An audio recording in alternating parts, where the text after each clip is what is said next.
Welcome back to the Fitness, Wellness, and Longevity Podcast. If you are new here, we are all about optimizing the health and performance of the ageless athlete. We interview tons of guests from the exercise, nutrition, and medical world. So if you're into that type of thing, please subscribe. Today, I had the honor and privilege of interviewing one of the most influential people in my life, Robb Wolf. Robb is a two-time best-selling author. He is also the starter of the Healthy Rebellion, and he is the co-founder of a supplement company called LMNT, which introduces salt into the fitness and wellness world. In today's conversation, we talk about where community fits into the paradigm of health for ageless athletes. We then go on to talk about exactly what an ideal diet looks like and what questions you can look at for yourself. And then we finally finish it up with the missing piece in the low carb keto nutrition, which is salt, and how LMNT actually fits into this nicely to optimize low carb and keto diets for those who are looking to optimize their health using those nutritional pathways. If you like today's podcast, make sure you subscribe, rate, review, share with a friend, and enjoy this episode of the Fitness, Wellness, and Longevity Podcast featuring Robb Wolf. Welcome back, everybody. I'm Sean LaFlock. I'm here with Scott Hagnas and Robb Wolf. Robb, how goes it? All good. Super stoked to be here. This is getting all old school and stuff. So I'm very excited to be here. Scott, can you give us a little bit of background how you guys have known each other and how long you guys have known each other? Well, probably 2004 or 5, I would say. Mm-hmm. Mm-hmm. I mean, when we first started spinning up the Performance Menu magazine, which Greg Everett is actually going to sunset that this year, I think in December, I kind of leaned into Scotty, and foolishly he was willing to spin up a serial cooking thing on there that just went for forever, cooking with Scotty, and we did like some cookbooks also around that, and some early stuff, the compendium, yeah. But and then Scotty just always was he was always at least a couple of years ahead of everybody else on whatever was important and germane, whether it was digging into like Charles Poliquin stuff or Ito's material, FRC Ken Stretch. Like he basically was like my Ask Jeeves to really date us. It was like, well, Scotty, what are you doing? I'm doing this. Okay, then that's what I need to be doing. So yeah.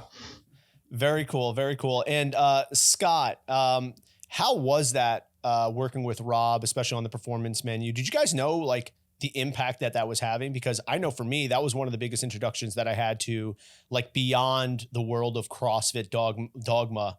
So like, did you understand like at that point there, Scott? It seemed like it started just so small. I mean, if I remember correctly, I came down and stayed with you guys a little bit in Chico, and I brought down a few things I'd cooked that were, and like, you should write a column. And so I just sort of went from there. But, it really, the ball got rolling over the years, but I don't think anybody really foresaw that everything was so small back then, even the CrossFit community, I mean, there were fewer than 200 affiliates. Like it was probably more like 50 affiliates when we kicked off, and maybe not even that, maybe more in the 20s. But I think the interesting thing is that when we look forward at some of the really key people that went on to do pretty significant stuff in this space, they were kind of that early Performance Menu kernel, so it even though it never gained like massive reach, it definitely punched way above its weight class just based off of the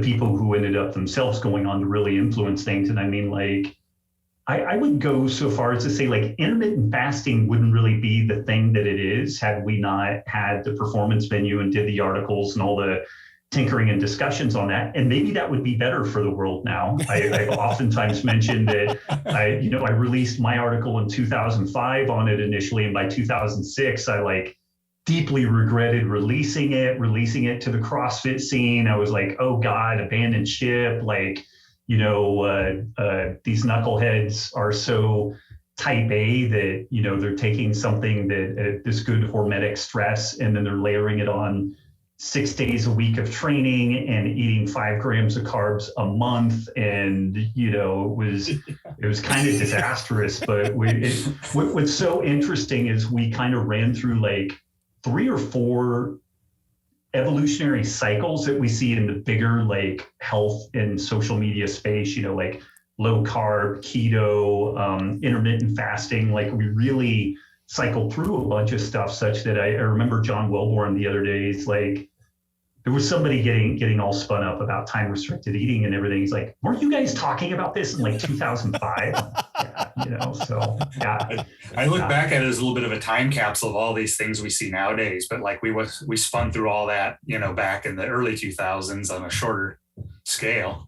Yeah. And I remember it was maybe 2007, 2008 that Scotty had his cautionary tale on like, hey, maybe trying to eat as low calorie and low carb as you can for extended periods of time might not be the way to ultimate, wealth, riches, and libido, body composition, or really much of anything else, and at the time, like people were losing their minds, like, oh my God, and then now looking back, we just have such a better perspective, I guess, as the sample sizes keep getting bigger and you keep seeing these same kind of issues and problems pop up in folks. It's like, low carb and keto and everything, it's a wonderful tool and has great applications. And like most tools, like if I want to put a nail into a piece of wood, a hammer is great, a bandsaw is terrible. And, we were operating with a limited pool of tools there for a while, but really quickly figured out that we need to broaden out our options here if we're really going to go from just kind of a macro view that generally serves people, whole unprocessed foods, better sleep, all that stuff. That's great. But then the individuality and customization is, you just got to immediately shift gears on that, and it's hard to do if the material you're talking about has been written into stone, religious dogma style. Like I think about History of the World, where like Mel Brooks is walking down the mountain as Moses, and he's like, I have 10 commandments, where one of the stone tablets broke. And I'm like, dude, we should have broke a lot more of them early on, Yeah. I'm going to make that into a clip, and I'll make sure I overlay that over there because it is one of the most iconic images in movie history there, Rob. Let me ask you. And it shows how incredibly old we all are too, that we even get that. People are like, who's Mel Brooks and what is this History of the World? Exactly. Let me ask you a little follow-up question here, Rob, because I think this is something that is asked a lot these days is, what are the determining factors that a person should look at when they are choosing a particular nutrition plan, diet, lifestyle, whatever you want to call it? Like, I want to use you as a tool to better educate the population that is listening to this podcast, which is like the ageless athlete, the 35 plus person who's just looking to optimize. They have like decent health. So like in the spectrum of wellness to performance, they're kind of much more on that wellness side. They just, they have kids, they have a job. They just want to be the best versions of themselves. So where are you at right now when it comes to just like having those determining factors that allow you to choose your diet and lifestyle? Well, I think you couched it really well, which is what's the goal?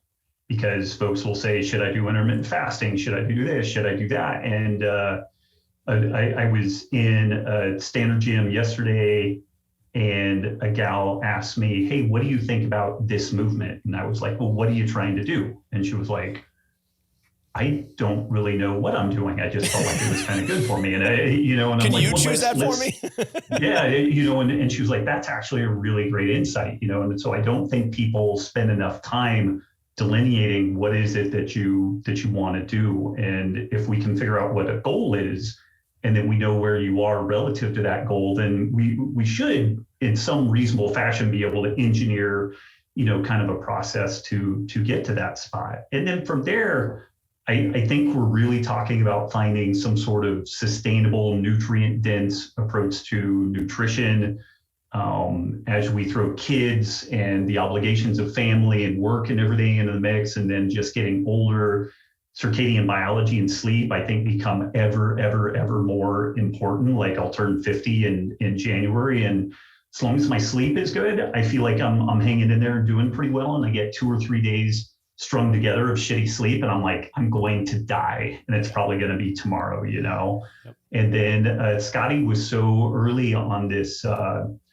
real focus on mobility, but not just like, I'm going to stretch for the sake of stretching. Like I need, okay, the workout says overhead press. Well, do I even have a shoulder to press overhead with? Like, you know, so movement assessments and whatnot. So it's not just a thing of like, we're going to drop in these movements and scale them. It may be a story where you don't currently have a shoulder to press with, you don't currently have a hip to squat with. So we're going to do other things, but we're going to assess that. And then part of this goal is to get you back to a spot where you have a shoulder and you have a hip, because without those things, your ageless athlete career is going to be short or painful or, you know, whatever. And so, you know, smart food, which I think is kind of protein centric again, and nutrient dense, and then you figure out whether you run better on carbs or fat or a combo.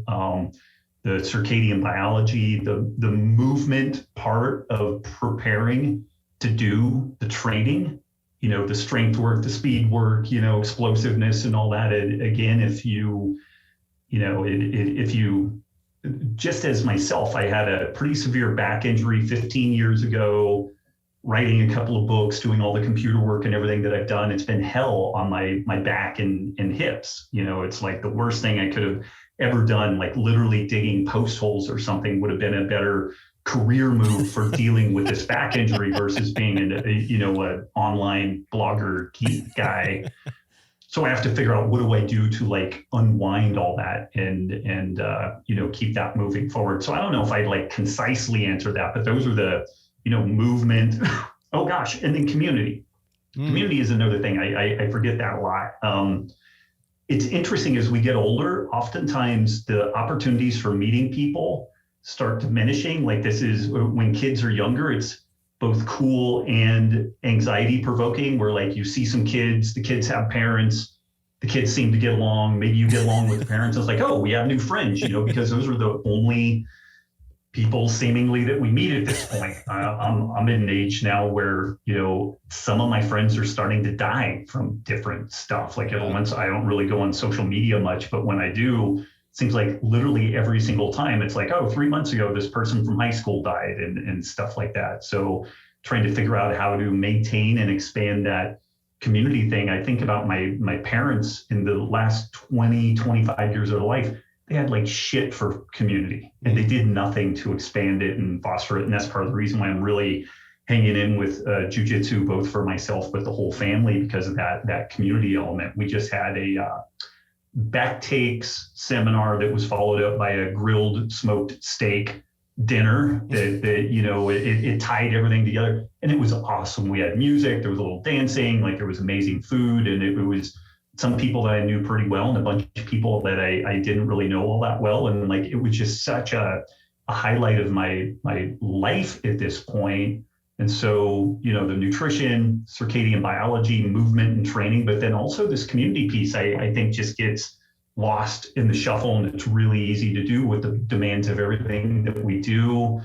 The cool benefit of being able to work remotely, but also the hidden costs of working remotely, where like if I didn't put real effort into leaving the house, I could literally like have all my food delivered to my door, train in my garage, talk to people online, and kind of have like online interactions is the junk food of socialization. Like it seems like it's real, but it's not, you know, it really doesn't tick that box. So these are the things that I think are non-negotiable, you know, but also not non-trivial to be able to string all that stuff together in a reasonable way. Scott, Scott, I would say, go ahead. That's the community piece. I'm really glad you brought that up, because that's so true as we get older. That's something that all, I think, will tend to face. You know, I just turned 55, and you know, I've also lost friends along the way, and your circle of friends gets smaller. I'm thankful that I'm riding my bike a lot again, and we have a crew of guys there. But if I didn't have that activity, now that I also just work from home, and I wouldn't hardly see anyone, because all those things we used to do.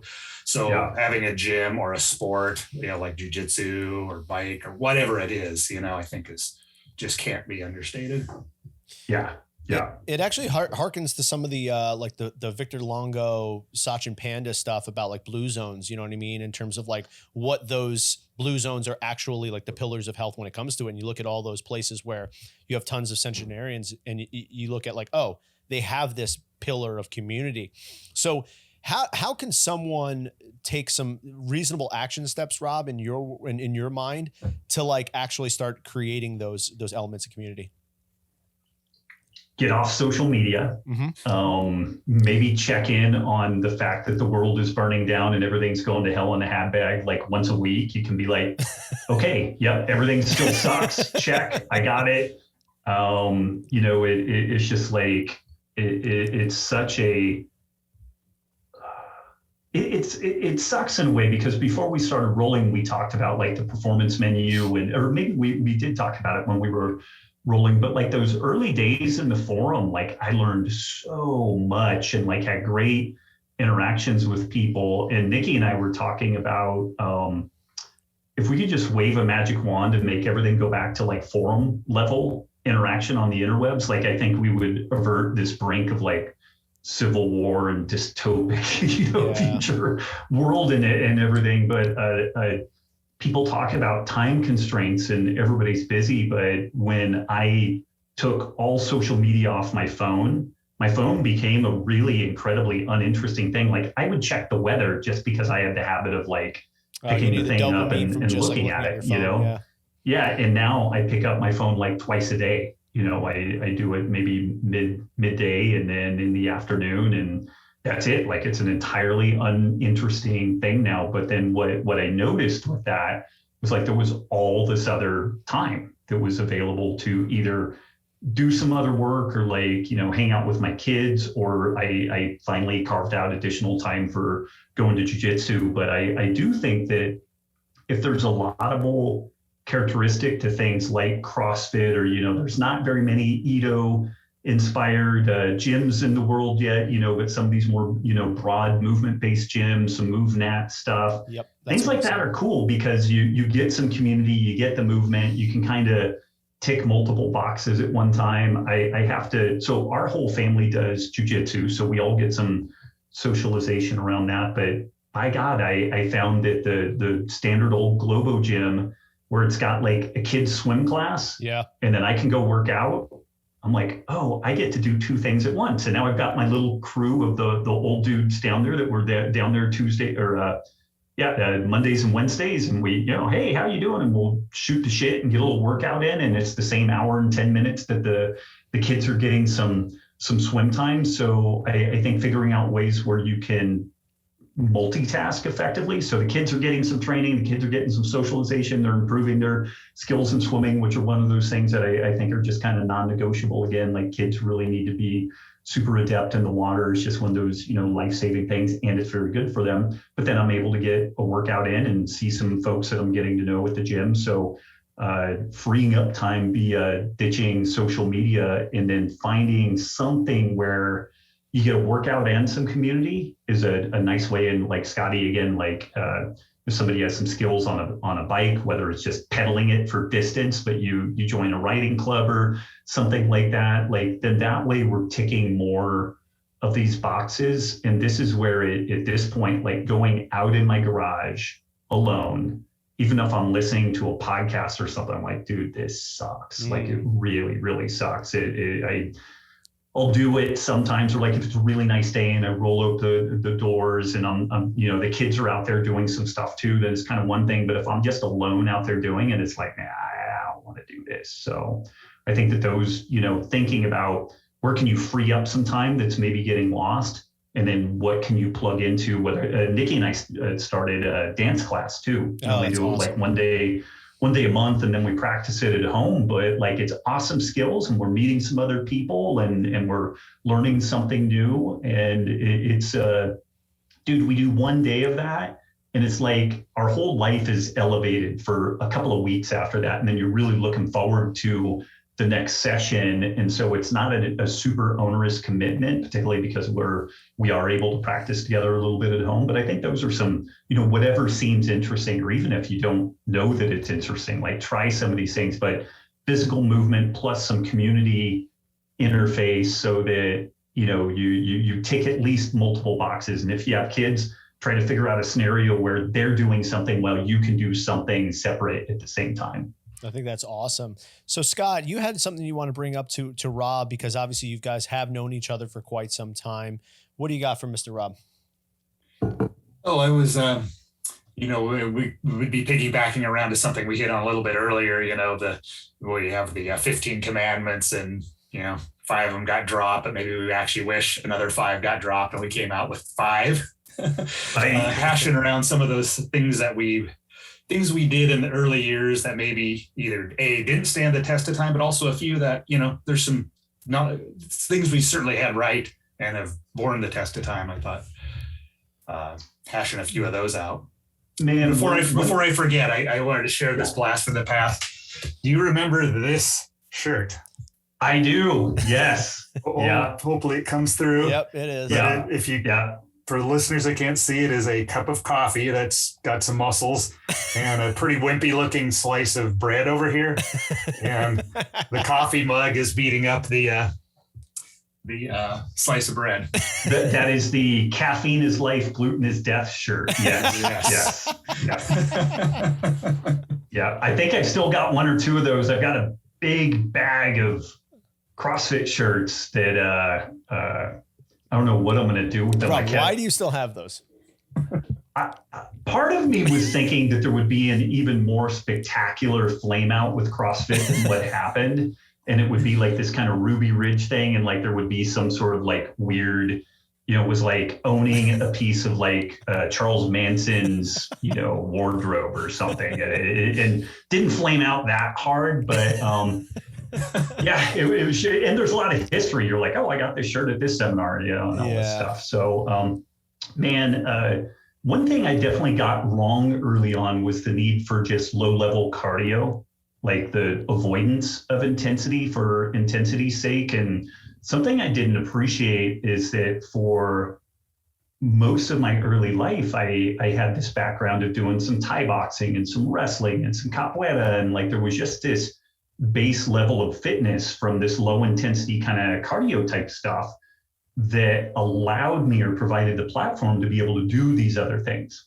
Then I became much more sedentary, and I would go, if we were graphing like my activity level, it was like baseline and then a spike, and then baseline and a spike. And the baseline was me sitting on my ass, and I became deconditioned and just relying on intensity all the time for the totality of conditioning was a complete mistake, and kind of buying into that and perpetuating that. And it was that, I don't know, survivor bias or something like that. Like I didn't realize the kind of like general fitness that I arrived at something like CrossFit with, and that was actually facilitating the degree of success that I had with that, but it required that maintenance. You gotta keep spinning the wheels on that stuff. I will say that as time has gone on, like this basic idea of an evolutionary template and like the precautionary principle and stuff like that, like we were spot fucking on about that, Brett Weinstein and Heather Heying, they released their book, The Hunter-Gatherer's Guide to the 21st Century. And they're talking a little about food and a little about movement and everything, but this general ancestral health template, it's so valuable, and it still perplexes me that it hasn't really taken over its proper ownership of medicine. Like Theodosis Dobzhansky, a Russian scientist, made roughly the following statement, which is nothing in biology makes sense but through the lens of evolution. And so, biology, the foundational precept for it is evolution via natural selection.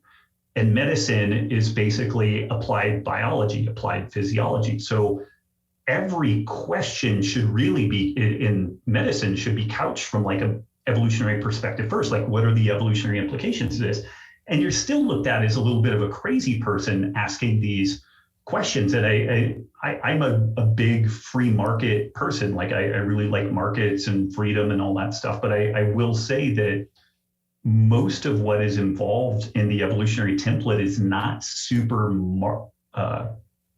saleable. Like it schmucks like Scotty and I, coaching people. It's not a pill. It's not necessarily a potion. It's certainly not amenable to a lot in the pharmaceutical scene. And so I think that it's interesting because I'm reading Brett and Heather's book right now, and they're really making this case that so much of what we see in medicine is possibly worthless, and that's being generous with it, but more likely injurious. So you look at like the ubiquity of pharmaceuticals for depression and anxiety and all this stuff. And man, you've got to really torture the data to get like a positive finding on that. And then you look at suicides and different things that are associated with that, and it gets really dubious that these things are doing virtually anybody any good. Yet we know without a doubt that getting people 20 minutes of low intensity cardio is guaranteed to improve their physical state and their mood, and there is no downside. There is no, the cost benefit story is wonderful. And people part and piece that stuff together, like, well, exercise is good for you, and it might be, more beneficial than pharmaceuticals, but absent a framework to pin that to, it's just another fact that just gets kind of tossed around. And so we really like doubled down on that evolutionary biology, ancestral health template, and we were spot on with that. And I'm frankly shocked that it hasn't taken on more of a prominent role. I guess one health that at least one area that we've seen really dramatic expansion is the understanding of gut health in the broader health context. And it was definitely the ancestral health movement that put that on the radar. Like it was a place that even mentioning things like intestinal permeability was a career ender for people in 2003, 2004. And then, it's the hottest area of immunological research now. But even with that, it's not couched within evolutionary terms. It's this other reductionist piece. It's like, oh yeah, your microbiome is important and gut health is important, but there's no like bigger evolutionary framework to kind of pin all that stuff too. So I really do feel good about the work that we did with that, and we were spot on with that. And the crying shame is it shouldn't have been knuckleheads like us talking about it. That stuff should have just been baked in the cake of medicine, and maybe someday medicine writ large will adopt that as a foundational framework. But until it does, it's going to be this parts and pieces kind of reductionist disaster. But it also, the profit motive for going that direction, it's not great for pharmaceutical companies. Like they would really have to focus at the edges of the margins of things like cancer and complex autoimmune disease and stuff like that. Like trying to spin off another cholesterol drug or something really isn't going to work, because we could address that with diet and lifestyle. Yeah, for sure. And a couple things comes to mind here, and I'd love to hear your perspective. Some of these might be statements less than questions, but you obviously talked about free markets, but it's, the pharmaceuticals company's job to dictate what the rules of the free market are.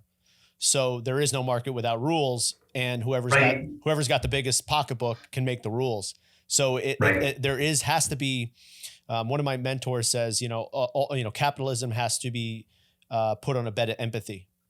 You know what I mean? It has to have that foundational element. If not, then we're all just it's a race to the bottom in a lot of ways. And you're going to get an Amazon, an Apple, and maybe another company, and then take your pick.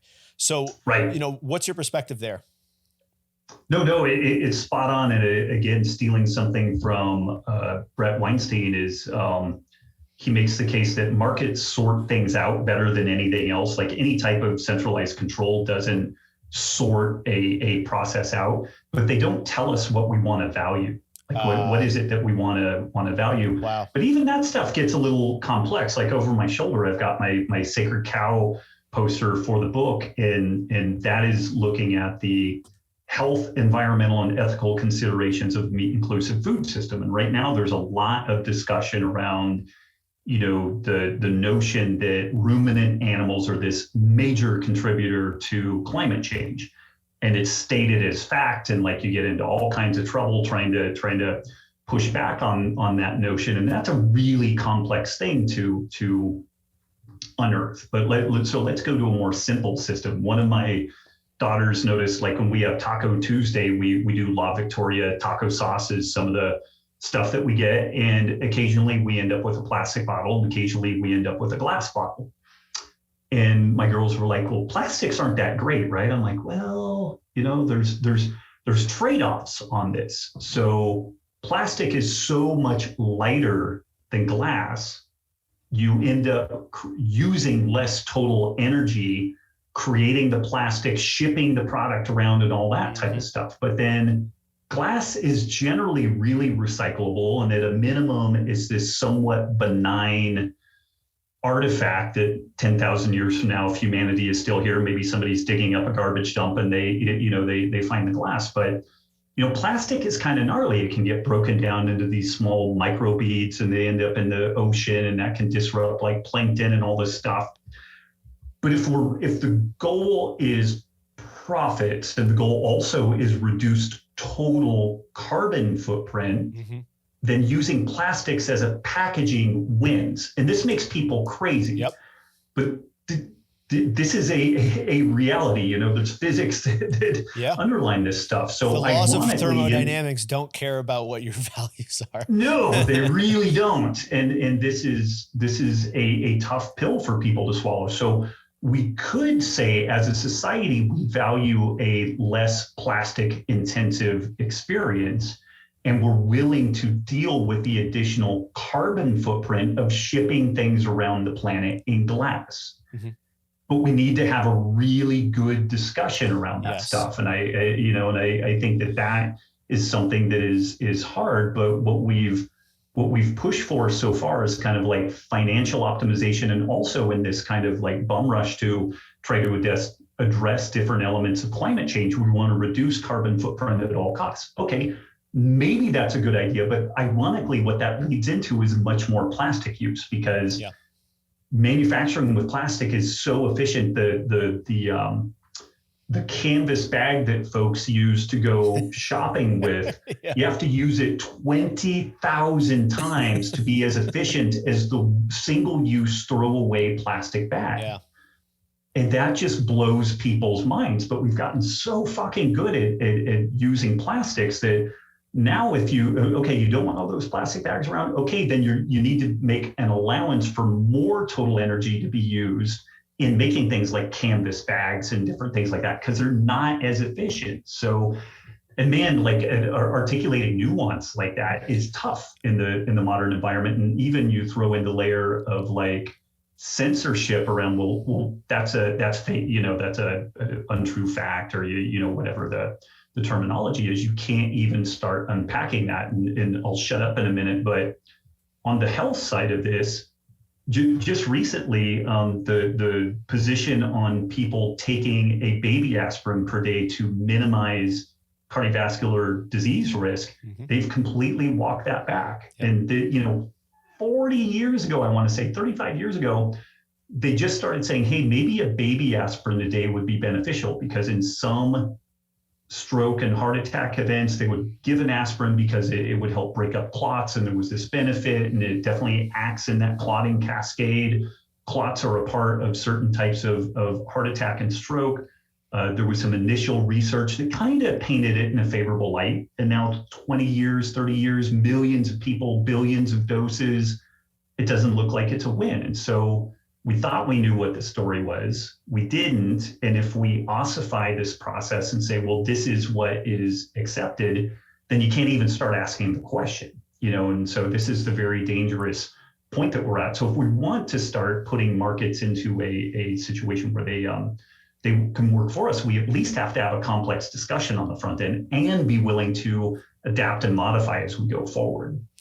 I wholeheartedly agree, Rob, and you hit on an earlier point as well, which is if we're having all these conversations on social media, it's an impossible thing to do because by default, being on social media means you have to put up a facade of who you want to be or who you think everybody should think you are. And then it's who can dunk on the next person and who can get more points in their, vacuum and their echo chamber. Well, and add the layer of complexity that the platforms the optimize for creating conflict. Amplification of conflict, correct.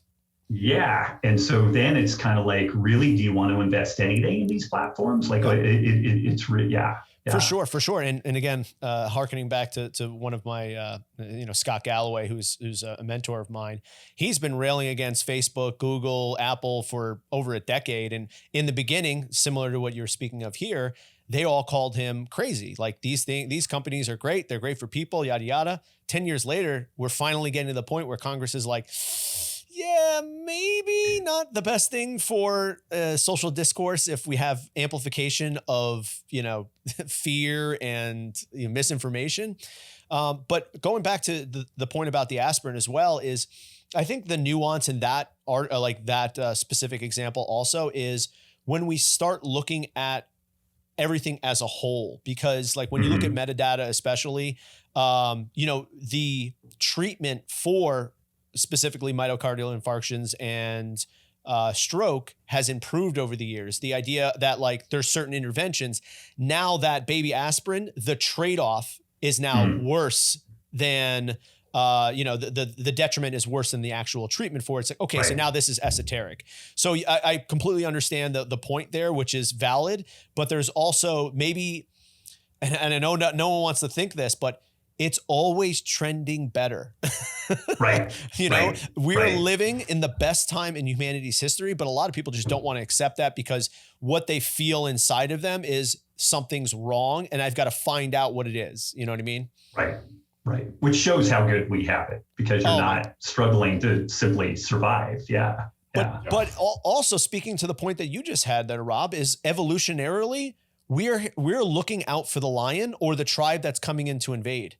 And we have it so good that we have to invent other tribes, not realizing that we're all one tribe and very much one tribe at this point. Right. You know what I mean? So let's talk about LMNT. Anyway, segue here. Before we do get canceled. Yeah. No, I think it's a valuable conversation to have because one of the things I will say, Rob, is I've read a lot of your stuff, especially over the last couple of years where you're just like, screw it. I'm done with this social media nonsense. If you're coming along with me, we're doing a revolution, which is called, by the way, The Healthy Rebellion. That's it. The Healthy Rebellion. So definitely sign up for that stuff because it's off the grid, so to speak, when it comes to social media and that kind of stuff. So one of the things that I felt within myself that was like, ooh, this doesn't feel good, but I look at and I go, why don't I feel good about that is an unapologetic way of saying, I don't care that you don't feel good about this or you think you're doing the right thing. Here's the facts. Have at it. And we're going to be over here and you can join us if you want. If not, don't worry. And for me, I'm like, oh, that doesn't make, but that in itself makes me want to explore it and go, you know what? Maybe there's something to this. Came from a family of dysfunction. So I've got some kind of hound dog ears for like when dysfunction pops up. Yep. And then two of my primary mentors ended up being at least narcissists, like in ICD-10 definition of narcissism, possibly like sociopaths, you know. Good mentors. And so I just reached this point where I'm like, and you know, it's kind of crazy because folks will be like, oh, I've only got like 10,000 followers or something. I grew up in a town that had 40,000 people in it, you know, and now people lament their woes that they only get like 3,000 likes on a post or, you know, something like that. It's this weird deal, but one can have a remarkable impact, you know, in a community, in a group. And was it Seth Godin that wrote the book Tribes? And he talked about how you could be into like mid 18th century quilt making, you know, and you can create a community online like the the 5,000 people around the planet that were into mid 18th century quilt making, you can be their guru, and like you can make a living, and you can, you know, foster this community and everything. And so pretty early on, I reached this spot that was kind of like, hey, I think we've got a description of reality that fits better than most of what I'm seeing elsewhere. And if you've got a better one, then let's compare models, and then I'll adopt yours, and I'll get full attribution, and you know, whatever, and continue to expand and iterate. But folks that are not ready to kind of come along on that trip, even to kick tires, you know, to kind of like check it out, it just was so, you know, a waste of time. Whereas if somebody was still my main area of interest, I guess, are the folks that ran the full gauntlet of like the standard medical scene. They still have gut issues. They still have autoimmune issues. Like they're still struggling with their fundamental health. It's like, I think I can help you, you know, or somebody in my community or network will be able to help you. So let's get in and address that. And so I developed a certain neuroses and I guess kind of time anxiety around, like, I can't waste time on folks that aren't willing to. And also the flip side is, like, I would invest an enormous amount, like describing my position, and then somebody would be like, I disagree. And it's like, well, fuck you, man. Like, give me more than that. Like, I just wrote 8 paragraphs. Give me 6 paragraphs about why, okay, you disagree, and here are the bullet points of where we disagree on. So yeah, I didn't have a lot of trepidation around decoupling from that stuff and just going a different direction, for sure. Yeah. It's interesting also that, you know, it actually segues into what I see in the background there, optimizing performance and longevity, because synergistically and serendipitously, that's kind of the name of this podcast is fitness, wellness, and longevity. You know, and I think that those concepts are done physically, but also kind of, you know, mental, spiritually as well. And we all are our own journey. And it harkens to the idea that, like, we have everything figured out and we're still suffering. So maybe we don't have it all figured out just yet. Right. You know, which actually brings us into, you know, your latest endeavor here, which is LMNT. And I'd love to hear the backstory of this, and also, you know, who is this for? Who's it not for? Give us the synopsis here, there, Rob. Sure, man. So for 23 years, I've eaten a pretty low carb diet and became really well aware with Scotty's work that low carb isn't the right solution for all scenarios, you know. But for whatever reason, like my combination of gut issues and relative like glycemic stuff, like that's just kind of where I feel best. Like, I acknowledge that there may be other limitations to it, that there's a cost benefit to everything, but it was just like, if I don't want to be on a carb roller coaster, like I'm kind of there. Carb cycling doesn't work that well. Fueling Brazilian Jiu-Jitsu has always been really challenging on this. And I was just, you know, I tinkered and fiddled for this whole time, picked Scotty's brain, like until he probably just wanted to like change his phone number and run away. You know, it was just like, you know, it was just in this rope-a-dope with this thing, but kept looking, kept fiddling. And then I found these guys, Tyler Cartwright and Luis Villasenor, who run a platform called Keto Gains. And they do an adequate protein, low carb intervention. Even though they call it Keto Gains, that it's not about being in ketosis. That's a secondary product. The main thing is that you find a minimally processed, adequate protein, whole food diet that allows you to affect good body composition and health changes. And like, damn, the results these guys get are shocking. Like, they're really amazing. And the interesting thing is their demo is like 85% women, 35 to 55. And you would expect there to be like all these thyroid issues and hormone issues and everything. And I just wasn't seeing this. And in their community, there were a couple of women who were competing in jiu-jitsu at a really high level. And I'm like, how on earth are they doing this stuff? You know, so we're talking about a relatively active community. Active and also some people using low carb diets in a pretty glycolytic setting, and they had a couple of people that were like kind of CrossFit gamers and stuff like that. So I just started kind of stalking these guys. I'm like, what are you doing? And will you take a look at what I'm doing and give me some feedback? And so they took a look at things and they were like, your protein, carbs, fat are fine, but we suspect that you're deficient in electrolytes, specifically sodium, and that is really going to be the big deal for you. And as tendencies are, when somebody who's a world expert in something tells you to do something, of course you ignore it. You don't listen to it the first time. I'm going to live forever. I don't need to listen to things the first time. I got to keep doing the things that I've been doing, and eventually it'll work. Yeah, because 20 years of fiddling with the same thing, clearly I've got this figured out.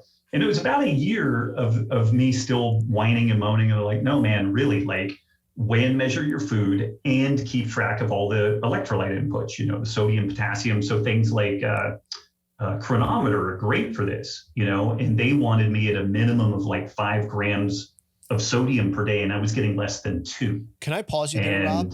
Yeah. So one of the questions that I did have for you, that because we're touching on this, how do you calculate a person's intake that they need for electrolytes? Remind me later. I'll try to get in that. Keep going. Honestly, it's one of the hardest things to really get a pinpoint answer on. But I was super deficient in what they wanted me to be, and they were like, "Do you have any pickle juice?" I'm like, "Yeah, I have some pickle juice." They're like, "Go do a bit, like pour out 8 ounces of it and shoot it down, and like tell me how you feel." And I did. And it was literally this like brain fog, like all this stuff that I kind of attributed to hypoglycemia and low blood sugar, but that didn't make sense because I did a little bit, I did a couple of months here and there of like wearing a CGM, and it's like my blood sugar is like consistent. Dude, I was that's the same way. So maybe it's FODMAPs, maybe it's histamine, maybe it's this. And what it ended up being was sodium, was really depleted in sodium. And I had completely forgotten this whole concept of the naturesis of fasting. People go on a low carb diet, they lose water because their insulin levels drop, and then we downregulate the production of aldosterone, so we don't retain sodium. And like if one were placed on a medically supervised ketogenic diet, that dietitian would make certain that the individual gets at least 5 grams of sodium a day, and maybe double that, if not more, if the person is active at all. But in all of like low carb lore, and Scotty, I don't know that either one of us were ever like afraid of salt, but it was never this thing that like protein, carbs, fat, sodium, and probably sodium first on that, Absolutely. Yeah. There were some in the early camps, I remember, that really tried to avoid it. Yeah. If I remember, because Lauren, maybe was. Yeah. Cordain said low sodium, Yeah. And, I separately came to these similar conclusions, even with, the changes in my diet. I ran across the precision hydration folks, more pertaining to some endurance pursuits I had done along the way. And I identified as being a very heavy sweater and, someone who will get the crystals in my eyebrows and stuff. And it's like, you might try some more sodium and lo and behold. And do you know where you get the sodium if you're eating a low sodium diet? Your bones. Do you know what comes out with it? Calcium. So awesome. you've got a couple of years buffer there that you can fuck this up. Like you can really screw this thing up. You feel like shit along the way, but you go in and get blood work.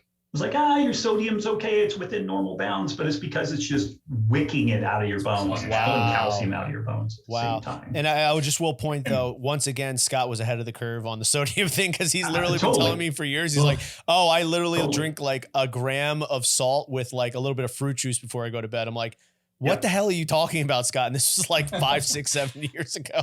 Yeah. Well, and then another point, I believe, under low sodium conditions, you excrete magnesium much more readily.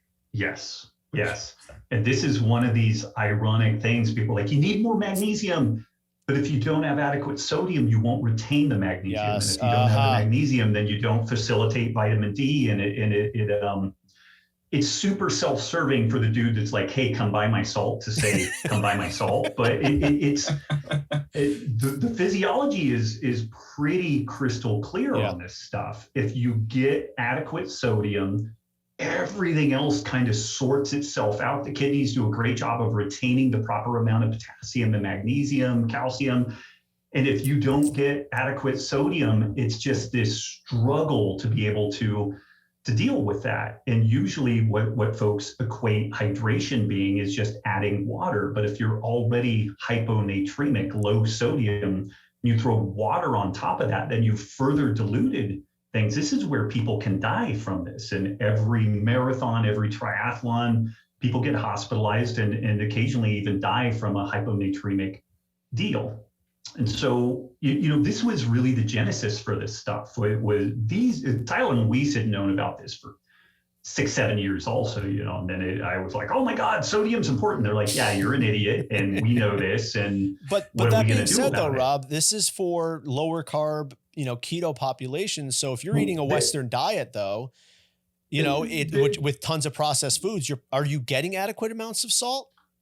Maybe. So like low carb, paleo, all that's like center of the bullseye for something like LMNT or just when you shift from a highly processed diet that is sodium rich, magnesium and potassium deficient. Yes. And you shift to any type of a minimally processed diet, potassium increases, magnesium increases, sodium decreases. Got it. So any shift that way, you're going to need more sodium, Yep. Low carb, center of the bullseye. And then if it's higher carb, but still, even within ACSM guidelines, very, mainstream orthodox, they're assuming people are eating a high carb diet.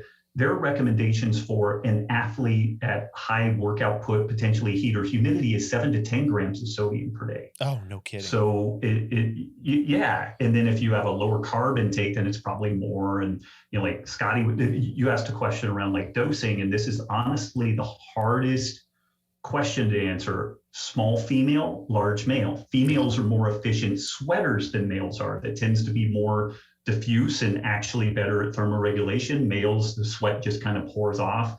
Certain percentage of people who are super sweaters also excrete remarkably large amounts of sodium as a side of that. So like you can have a 2 or 3x variation. Like Scotty and I are about the same size, but depending on our genetic side of this, we might have a 2 or 3x variation in sodium excretion through sweat.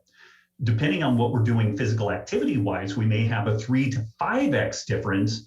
Like Scotty's riding his bike in Portland, I'm doing Brazilian Jiu-Jitsu in Texas. Both of them are demanding, but I'm wearing a gi, rash guard. It's 90 degrees, 95% humidity. I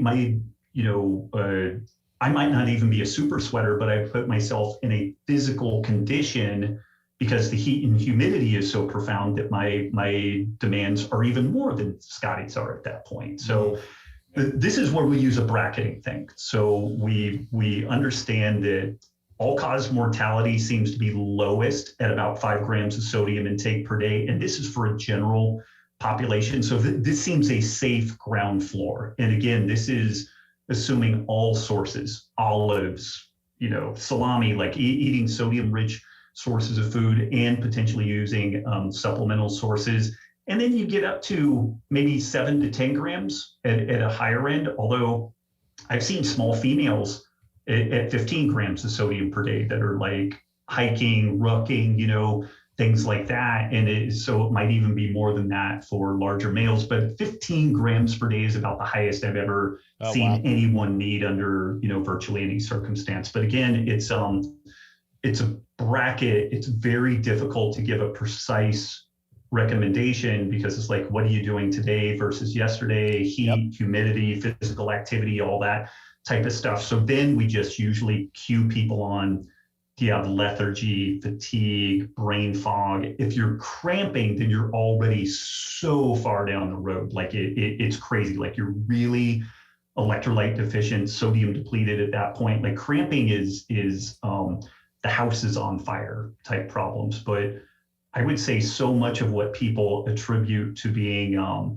like that midday energy slump is just low electrolytes, and people will go for like a coffee or something like that, and they don't need a stimulant. They need adequate electrolytes and minerals to be able to just make their ATP energy generation process work properly.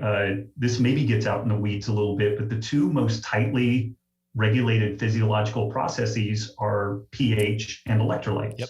If your pH goes up or down a little bit, you're going to get sick or die. If electrolytes go up or down a little, too much, you're going to get sick or die. And when we consider that every muscle contraction, every nerve impulse is driven by sodium potassium pumps, it shouldn't be surprising at all. Yeah. Like, we are an electrochemical engine. Very foundational. Yeah. And so if that's off a little bit, then we're going to be suboptimal in energy production. And if that's, if we start getting low in sodium, then clearly we're going to be low in energy, because our body's kind of like, okay, we don't want to sweat a lot right now. We don't want to further exacerbate this problem. And then some of the compensatory mechanisms are elevated cortisol, elevated adrenaline, because those things are an alternate mechanism for retaining sodium. But they also have all these, downward kind of health issues. And I think, and Scotty, correct me on this, but I think a lot of what we saw as like adrenal fatigue, thyroid dysregulation within the low carb scene was actually inadequate sodium for those populations. I think that was probably, a huge piece of it for sure. I've seen, I don't know how many times I've convinced people to add more salt to their diet, and in remarkable changes in energy level.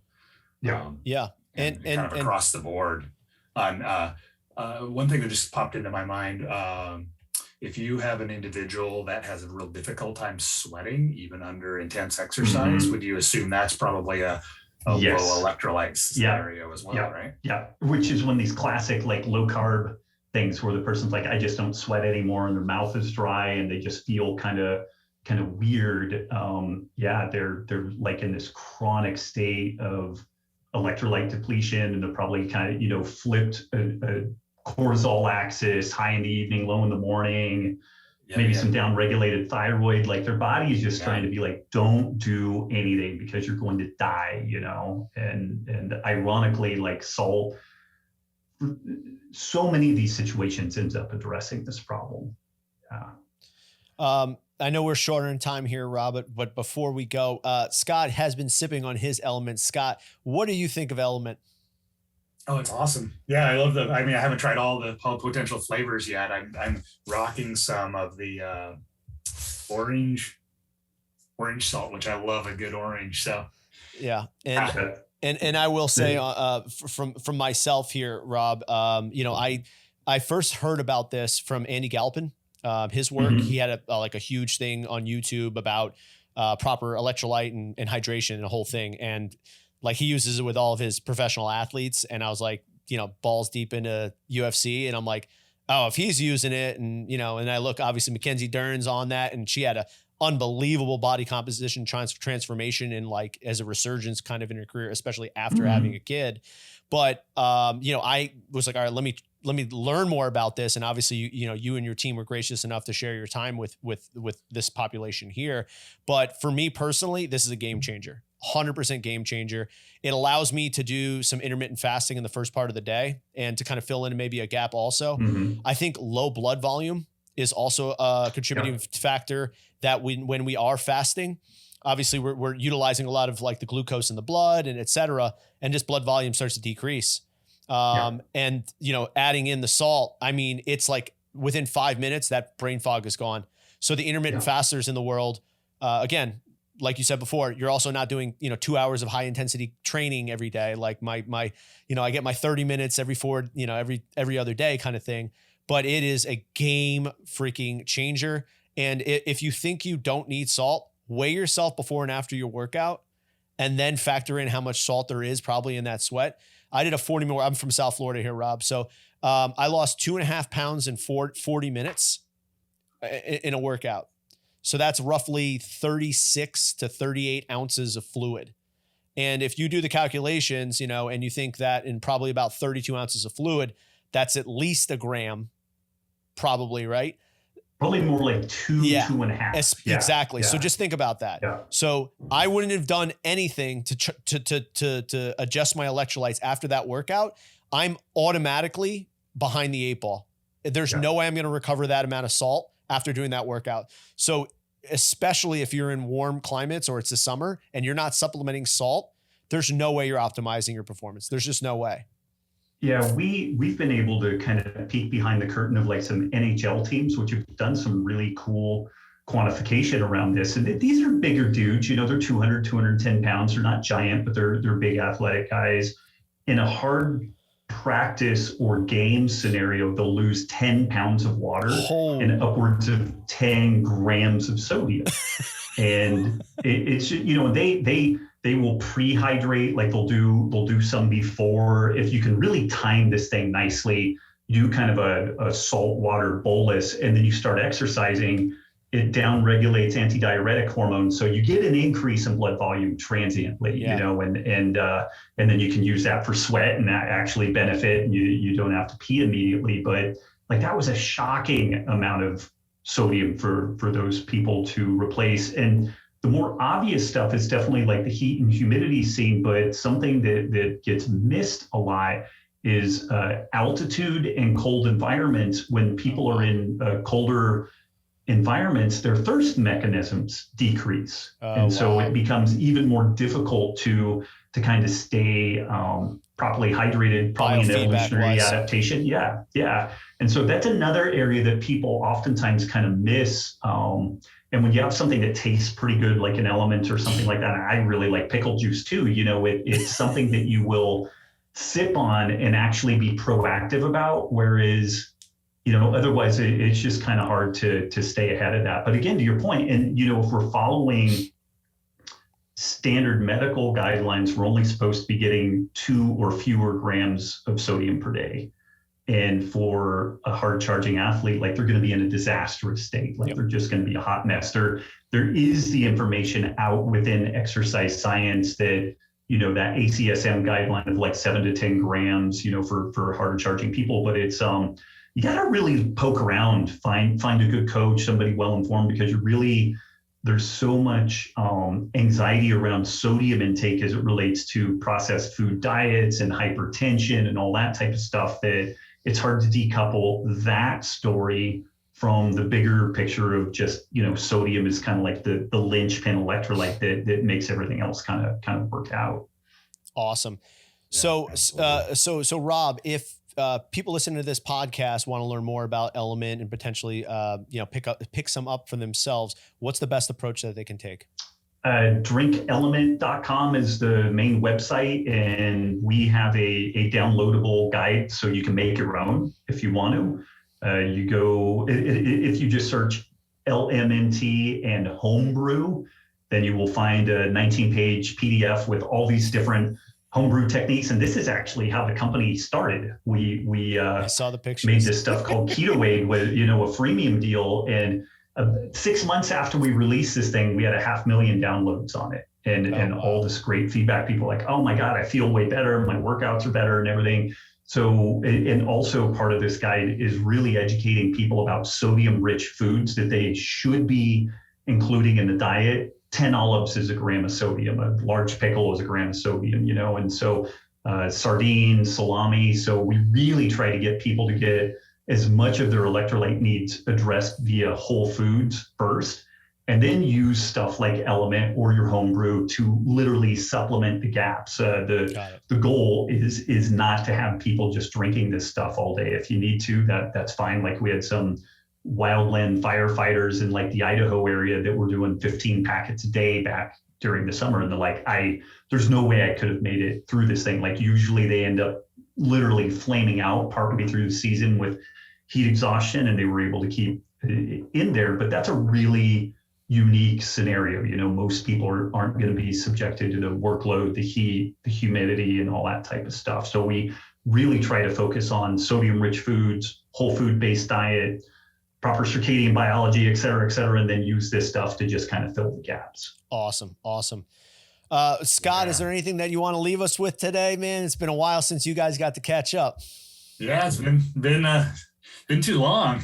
I know, man. I do have to say that the best ribs I've ever had in my life were with Scotty at Podnuts, a place in Portland. And there was like one serving of lamb ribs left. And I was debating, and then I'm like, I'm going to go with the beef ribs. Scotty got the lamb ribs and he gave me one. And so I had one rib off of the last plate of the best ribs that I've ever had in my life. So, yeah. Awesome. Yeah. Well, if you're ever in Portland, that's it's still there. As far as we'll have to do a redo on that. A redo on that. Maybe they'll have some more lamb rib than that one. Yeah. Yeah. Robb Wolf, thank you so much for your time today, brother. And dude, come back anytime. Anytime you want me to bring down property values, I will do it. So I'd be honored. Yeah. Awesome, man. Have a good one. Take care, guys. Thanks again to Robb for jumping onto today's podcast. If you'd like to learn more about LMNT, you're going to go to their website, drinkelement.com. If you want more information on the Healthy Rebellion, visit robbwolf.com to sign up for their newsletter and get awesome content that is guaranteed to start shifting the way you think about your health.